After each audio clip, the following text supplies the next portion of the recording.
Hello, guys, and welcome. I'll try to help you to relic your brain and fall asleep. Don't forget to leave a like and click on subscribe button to follow more of this kind of videos. Thanks in advance. The Mist of Shadows. In the secluded town of Ravenwood, nestled deep in the heart of the mist-shrouded mountains, an eerie fog settled every night, casting a shadowy veil over the narrow streets and twisting alleyways. The townspeople whispered fearful tales of strange disappearances and unexplained phenomena that occurred under the cover of the mist, attributing them to the malevolent forces that seemed to lurk within its depths. Emily, a young woman visiting the town for the first time, found herself stranded in the town square as the thick mist descended upon her like a suffocating blanket. Panic gripped her as she realized that she was completely disoriented, with no familiar landmarks to guide her way home. The darkness seemed to reach out for her, whispering, beckoning her deeper into its grasp. As she stumbled through the mist-shrouded streets, a sense of unease settled in Emily's chest. Shadows danced at the edges of her vision, twisting and contorting in unnatural ways that seemed to defy reason. A cold chill ran down her spine as she felt the weight of unseen eyes watching her every move, sending a shiver of terror through her veins. It was then that a figure materialized before her, its form obscured by swirling mist and darkness. Emily's heart leaped into her throat as she realized that it was no ordinary being, but something far more sinister, a creature from the depths of nightmares. Its eyes glowed with a malevolent light, locked on her with an intent that sent a wave of fear crashing over her. With a scream of terror, Emily turned and ran, her heart pounding in her ears as she raced through the twisting streets, the creature's haunting laughter echoing in her ears. But no matter how fast she ran, it seemed to always be just behind her, its presence looming ever closer, the weight of its malice bearing down upon her. Desperate for escape, Emily stumbled upon a clearing in the mist, a small cabin standing alone in the darkness. Without hesitation, she threw open the door and stumbled inside, the heavy, musty scent of neglect filling her nostrils. Gasping for breath, she collapsed to the floor, her heart racing in her chest. As she caught her breath, Emily's eyes fell upon a mirror hanging on the wall, its surface reflecting the dimly lit room. But as she looked closer, she saw a faint glimmer of movement behind her, a dark shape lurking in the shadows just out of reach. Her blood ran cold as she turned, expecting to come face to face with the creature that had pursued her through the mist. But to her horror, she found herself staring into her own reflection, distorted and twisted by the darkness that surrounded her. The realization struck her like a bolt of lightning, sending a surge of primal fear coursing through her veins. In that moment, she understood that she had wandered into a realm where reality and nightmare intertwined, a place where the boundaries between the two were blurred beyond recognition. As the mist closed in around her, swallowing her whole, Emily knew that she was trapped in the grip of the shadows, a prisoner of the malevolent forces that lurked in the darkness. The townspeople would speak in hushed tones of the night the mist claimed another victim, a young woman who had dared to venture where she did not belong. And as the shadows danced in the darkness, hungry for their next prey, the town of Ravenwood would forever remain a place of dread and despair, haunted by the memory of the lost souls who had met their fate within the mist of shadows. Days turned into weeks and weeks into months, but the memory of Emily's disappearance lingered in the hearts of the townspeople, casting a pall of fear over Ravenwood. Rumors spread like wildfire, each more sensational than the last, of the young woman who had vanished into the mist, never to be seen again. The mist continued to roll in every night, a reminder of the darkness that lurked just beyond the edge of the town. The shadows seemed to grow darker, the whispers more insistent, as if the land itself mourned the loss of one of its own. The townspeople avoided the mist at all costs, wary of the unseen dangers that lay hidden within its depths. But Emily's story was not yet finished. In the depths of the mist, she found herself wandering through a realm of twisted shadows and malevolent spirits, a place where time held no sway and reality itself seemed to shift and warp. The creature that had pursued her through the mist was ever present, a looming threat that haunted her every step, its twisted grin a constant reminder of the darkness that surrounded her. As days turned into nights and nights into days, Emily struggled to find a way out of the labyrinthine maze of shadows that held her captive. The mist seemed to whisper to her, offering false promises of escape and freedom, only to lead her deeper into its treacherous embrace. Each fleeting glimpse of light was quickly swallowed by the darkness, leaving her lost and alone in a world where nightmares reigned supreme. But despite the overwhelming fear and despair that gripped her heart, Emily refused to give in to the darkness. With a courage born of desperation, she faced the malevolent forces that sought to consume her, determined to find a way back to the world she had left behind. Every night she battled the shadows. Every night she fought to reclaim her lost soul. And then one fateful night, as the mist settled over the town of Ravenwood like a funeral shroud, a figure emerged from the darkness. It was Emily, her eyes shining with a fierce determination, her spirit unbroken despite the trials she had endured. With one final act of defiance, she turned to face the creature that had haunted her dreams, its twisted form looming before her like a specter from the depths of hell. With a cry of defiance, Emily banished the creature back into the darkness from whence it came, its malevolent presence dissipating like smoke in the wind. The mist cleared, the shadows receded, and the town of Ravenwood was bathed in the light of a new dawn. Emily emerged from the mist, weary but triumphant, her soul cleansed of the darkness that had threatened to consume her. And as she walked through the streets of Ravenwood, the townspeople watched in awe as the young woman who had vanished into the mist returned, a beacon of hope in a world shrouded in fear.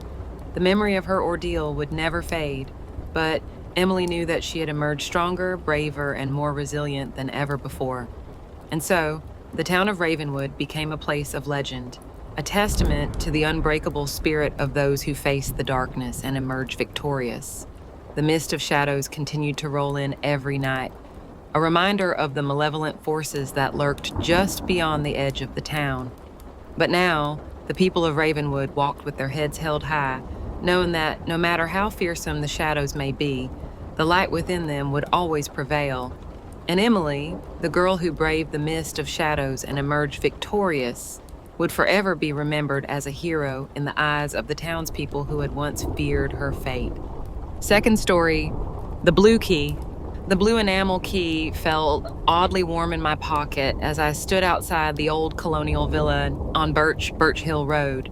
2.5 stories of pale stone and green shutters rose out of the morning mist that hung over northern Vermont like a heavy breath. Ivy curled up the left side, reaching toward a slate roof that gleamed faintly in the autumn light. The house had belonged to my grandfather's sister Eleanor, someone I'd only ever heard of in my father's bitter stories. Yet here it was, bequeathed to me in her will with nothing more than a cryptic letter. There is a room that remembers. The probate lawyer had warned me the place had some quirks, but as I stepped inside, I was struck by how untouched it seemed. No cobwebs, no rot. Polished walnut floors and velvet drapes held the light like theater curtains. The air carried a scent of cloves and old paper.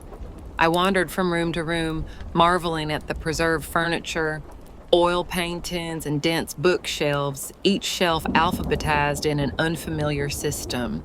It was on the second evening that I noticed a narrow, curved staircase tucked behind a door in the back of the butler's pantry. It wound upward like a seashell, ending in a square landing with a single iron door. The blue key clicked easily into the lock. The room beyond spanned the full width of the house. Tall, arched windows at both ends allowed thin daylight to enter, painting long shadows on the floor. In the center sat 4 desks, each surrounded by bookshelves arranged in a circle like a protective barrier. Strange antique lamps, enameled glass and brass, hung from the beams, casting light that was too golden to be artificial, but too steady to be candlelight. A panel near the entrance held a set of glass buttons, 6 in total, each inscribed with strange titles: Study Nook, Map Table, North Bench, South Lantern, Clock Shelf, Observation Chair. I pressed Study Nook, half expecting nothing, but the lamp above the nearest desk flickered, then glowed. A soft amber warmth that seemed to hum in the silence. There were no visible wires, no hum of electricity, yet the room brightened gently. Curious, I sat at the desk and flipped through the stack of books neatly placed there. travel journals, annotated maps, marginalia in ink I didn't recognize, notes in Latin, Russian, and something else I couldn't identify.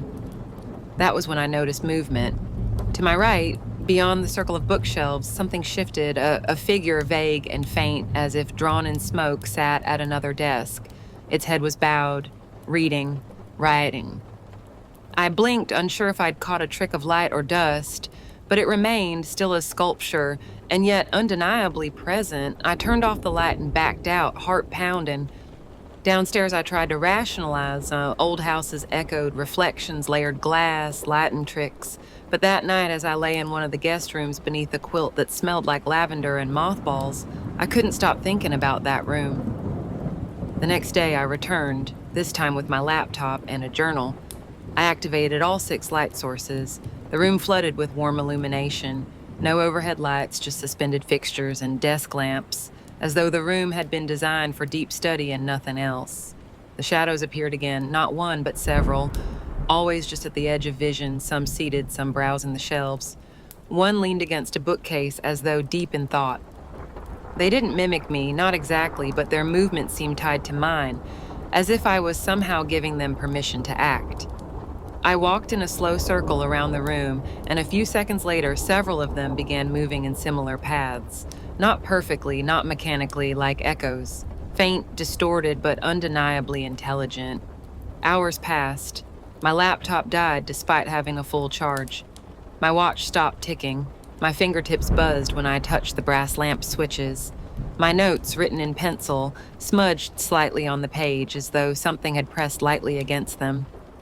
That night, I called Iris, an old friend from my university days who now taught electrical engineering at McGill.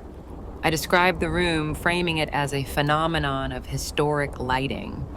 She was fascinated. Could be piezoelectricity, she said. Certain quartz structures can hold and discharge static energy, like a battery made of air and memory. Or maybe it's just the house remembering how to be lit. That stuck with me. The house remembering. The third time I entered the study, I brought a candle, not to use, but to test something. When I lit it beside the desk lamp, the flame leaned toward the lamp's glow, like a flower reaching for the sun. I tried an experiment. I sat and read aloud, a passage from The Tempest, and as I read, I saw 3 of the figures mouthing the same words, slightly delayed, slightly out of sync.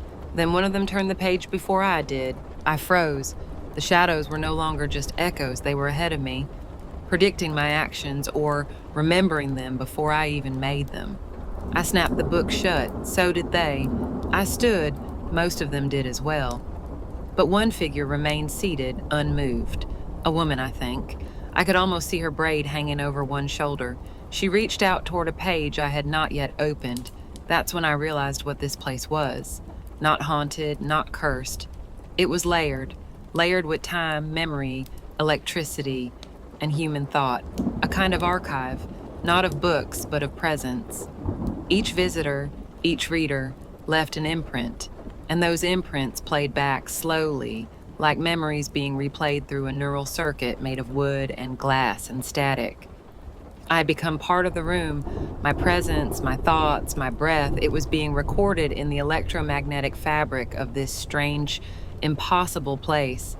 And someday someone else would walk in, press a button, sit at a desk, and see me among the shadows. I haven't returned in 4 days, but I think about it every hour, about the page I didn't turn, about the desk drawer I didn't open, about the book I never finished reading.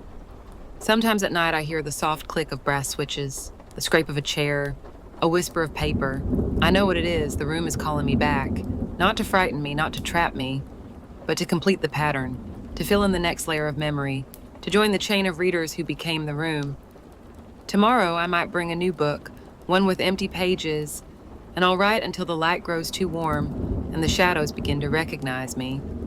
And when the next visitor enters, maybe I'll be the one seated at the desk, head bowed, pen in hand, waiting to be seen. Good night.